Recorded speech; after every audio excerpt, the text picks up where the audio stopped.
आज हम बात करते हैं कुछ ऐसे मुद्दों पे जो पिछले 8-10 दिन से लोग हमारे ऊपर बिना मतलब का बातें कर रहे हैं। तो नमस्कार, मैं रश्मि मीणा। छोटे से प्यारे से वीडियो में आप सभी का स्वागत है। और ये वीडियो ऐसा नहीं है कि मैं आपको कुछ दिखाने वाली हूँ, मैं सिर्फ आपको कुछ बातें बताने वाली हूँ। उससे क्या है कि जो लोग हमारे लिए उल्टा सीधा बोलते हैं उसके बारे में, हालांकि मुझे फ़र्क नहीं पड़ता है। आप लोग मुझे देखते हैं, कोई लाइव में देखता है, कोई वीडियो में देखता है, लेकिन पिछले 8-10 दिन से जो लोगों का ट्रोलिंग वापस उसी तरीके से स्टार्ट हो गया है। एक्चुअली मैंने आज से 2 साल पहले, लगभग मिनिमम 1.5-2 साल पहले से सोशल मीडिया चलाना स्टार्ट किया था।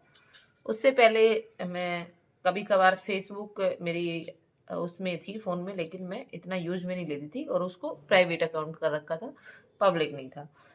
फेसबुक मैंने पिछले सितंबर को, यानी कि अब 2 साल हो जाएंगे अब सितंबर में, तो मेरा लगभग कंप्लीट हो जाएगा। यूट्यूब चैनल मैंने फ़िलहाल अभी 1-2 महीने से स्टार्ट किया है।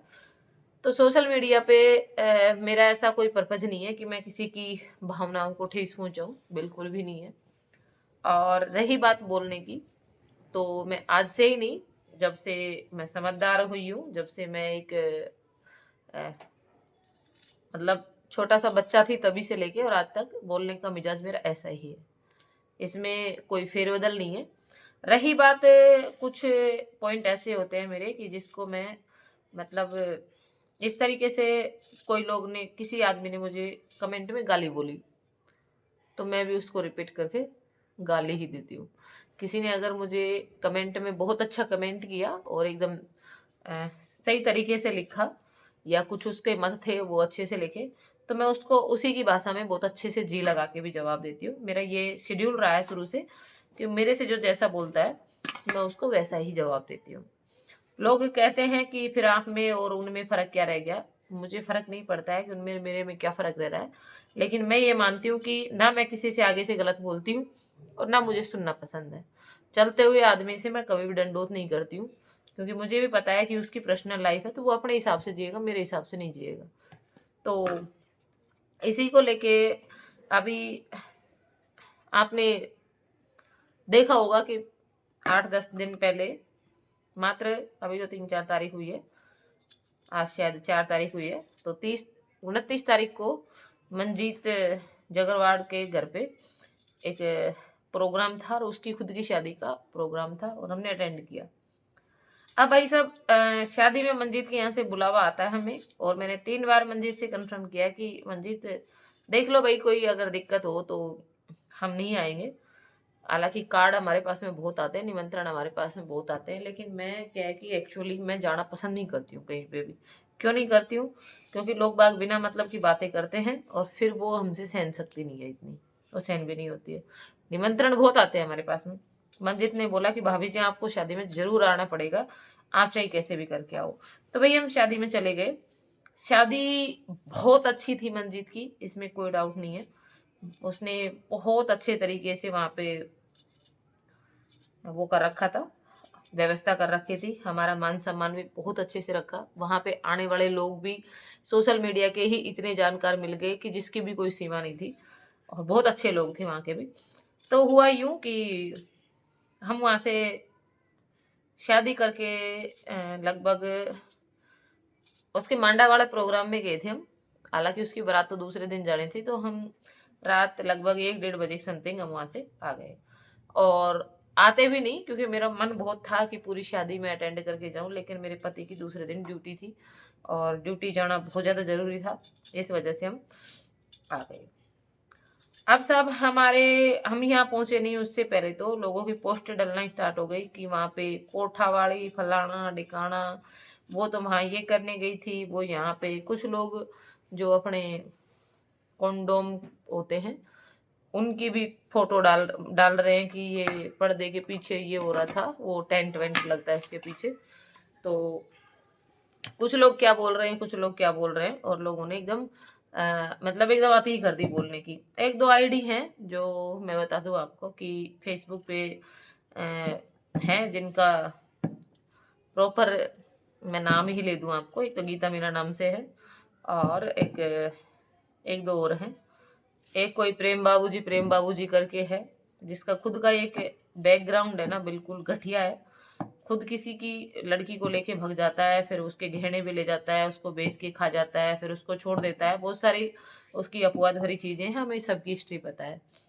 कोई हमारे बारे में अगर गलत बोलता है तो, और जो ये गीता मीना नाम से जो आईडी है, ये एक कोई फौजी की है, जो फौजी चलाता है इसको, धौलपुर साइड का। और उसका पूरा नाम भी मैं ले सकती हूँ, लेकिन मैं नहीं चाहती हूँ कि फौजी कौम बदनाम हो, क्योंकि मैं बहुत इज्जत करती हूँ फौजियों की। तो इसी को लेके सब उन्होंने हमें एक तो उस आईडी से, एक उस आईडी से बहुत ज्यादा उल्टे सीधे पोस्ट डालना लोगों का, कि वहाँ ये हो रहा है, वहाँ ही हो रहा है। क्योंकि उनको, उन लोगों को मंजीत ने निमंत्रण दिया था, लेकिन वो लोग आए नहीं। आना चाहिए था ना, आना चाहिए था। ठीक है। अब रही बात उन लोगों की इस तरीके की पोस्ट डालने की, अब मेरे ये समझ में नहीं आता, लोग हमारी पर्सनल लाइफ की इतनी इंक्वायरी रखते हैं, लोगों के पास में इतना पर्याप्त समय कैसे मिल जाता है। हम किसी की निजी जिंदगी में कभी नहीं जाते। जब हमारे खिलाफ लोग पोस्ट डालते हैं ना, तो कुछ लोग हमें व्हाट्सअप कर देते हैं कि इसकी हिस्ट्री ये है, तो हम नहीं चाहते कि उसकी हिस्ट्री तक भी हम पहुंचे। क्योंकि जितना वो अपने आप को धुरंधर समझते हैं ना, उससे धुरंधर हम भी हैं, लेकिन हम चाहते ही नहीं है किसी की लाइफ में घुसना यार, हमारे पास में वक्त ही नहीं है। तो ऐसे करके काफी ये अपवाद भरी चीजें 2-3 दिन से मैं देख रही थी सोशल मीडिया पे। हालांकि पहले जब मैंने शुरू शुरू में जब फेसबुक चलाना स्टार्ट किया था, आज से 1.5 साल 2 साल पहले, 2 साल तो खैर सितंबर में हुई, तो उस टाइम क्या है कि मुझे काफी दुख होता था, कोई गलत कमेंट करता था तो, कोई गलत मेरे खिलाफ पोस्ट डालता था तो। लेकिन आज मुझे बिल्कुल भी दुख नहीं होता। उस टाइम तो भाई मुझे नींद ही नहीं आती थी, सच में बेचैनी सी हो जाती थी कि इसने मेरे बारे में ऐसे कैसे बोल दिया। अब मुझे तकलीफ नहीं होती है, क्योंकि अब मैंने सोशल मीडिया पे ये जान लिया है कि लोग अपवाद ही हैं। 100 लोग अच्छे हैं तो 20 लोग अपवाद मिलेंगे, और उस 20 लोगों के साथ में तुझे नहीं चलना है।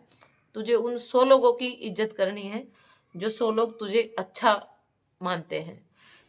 और कोई भी मैं पोस्ट डाल लूँ, मैं अच्छी डालूँ या बुरी डालूँ, लोगों के कमेंट तो नेगेटिव ही आने हैं। जो जिन्होंने नेगेटिव की सोच रखी है, उनके नेगेटिव ही कमेंट आएंगे, इसमें कोई दायरा भी नहीं है। तो इस वजह से मुझे फर्क भी नहीं पड़ता है। लेकिन मैं वो 2-3 लोग हैं जो अभी इस टाइम बिना मतलब की बातें सोशल मीडिया पे लिख रहे थे, हालांकि 2 दिन से गायब है।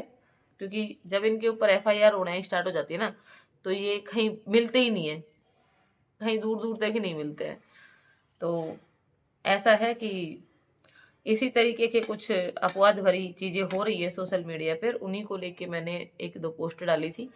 और आज भी मैं मात्र ये ब्लॉग बनाने का मेरा एक ही उद्देश्य था कि जो भी मेरी बहनें, जो भी मेरे भाई वीडियो बनाते हैं, सोशल मीडिया चलाते हैं, तो मैं उनसे एक ही बात कहूंगी कि इस तरीके के अपवाद है ना, इनके मुंह मत लगा करो। हालांकि मैं कई बार है ना, मैं मतलब एकदम ऐसा जवाब दे देती हूँ लोगों को कि लोगों के आर की पार निकल जाता है। लेकिन मैं फिर भी यही कहूंगी कि ऐसे लोगों के मुंह नहीं लगना चाहिए, और मुझे भी नहीं लगना चाहिए। लेकिन कई बार गुस्सा है ना, जो वो कहते हैं ना कि गुस्सा कंट्रोल नहीं होता, तो उसी तरीके से मैं बता दूं आपको कि मेरा भी गुस्सा कंट्रोल नहीं होता है, और मेरे से बिल्कुल भी नहीं होता है। अगर मेरे से कोई कुछ बोलता है ना, मैं अपने से कुछ बोल देना तो उसको फिर भी सहन कर जाती हूँ, लेकिन मेरे पति और मेरे बच्चों के बारे में कोई एक भी शब्द बोले, मुझे कतई बर्दाश्त नहीं है ये चीज। तो आज का वीडियो सिर्फ इतना ही था। और रही बात निजी जिंदगी की, कुछ लोगों को निजी जिंदगी में भी बड़ा इंटरेस्ट है, और काफी सारे कमेंट भी हैं उल्टे सीधे, उनका जवाब भी मैं आपको इस अगले वीडियो में देने वाली हूँ, कि लोग इस तरीके के कमेंट कर रहे हैं। एक कोई था जिसने मेरे हस्बैंड के बारे में बहुत सारी चीजें लिख रखी थी, एक कोई था जिसने मेरी शादी के ऊपर काफी टिप्पणी कर रखी थी। तो मैं इतना ही कहूंगी कि शादी इंसान की जिंदगी का एक बहुत अहम हिस्सा है, और अगर उसका शादीशुदा जीवन अच्छा नहीं चल रहा है तो उसको डिसीजन लेना चाहिए। ठीक है। जिंदगी और मौत के बीच में से आदमी को जिंदगी चुननी चाहिए, क्योंकि जब शादीशुदा जिंदगी आपकी अच्छी नहीं चल रही तो वो मौत से भी बुरी जिंदगी है आपकी। ठीक है। तो उससे बजाय बेटर है कि आप जिंदगी को चूज करो। जब तक आप जिंदा हो तब तक आप अपने अच्छे तरीके से जियो। क्योंकि इस ज़िंदगी का कोई पता नहीं है कब क्या होने वाला है और क्या कुछ हो जाए ये भी कोई पता नहीं है। हालाँकि कमेंटों के बहुत सारे कमेंट हैं जिनको मैंने एक तरीके से लिख के रख रखा है कि किसकी कमेंट का क्या जवाब देना है, और मैं अगले वाले वीडियो में कमेंटों के जवाब भी दूंगी।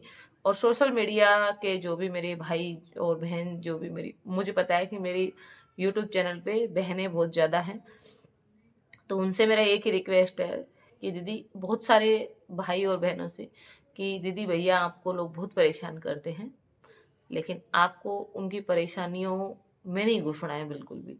वो क्या कहते हैं, वो क्या करते हैं, आपका टारगेट होना चाहिए कि मुझे ज़िंदगी में करना क्या है। ठीक है, तो मैं इतना ही कहूँगी, और चैनल को सब्सक्राइब करिएगा और अपना प्यार और सपोर्ट इसी तरीके से बना के रखिएगा। Thank you.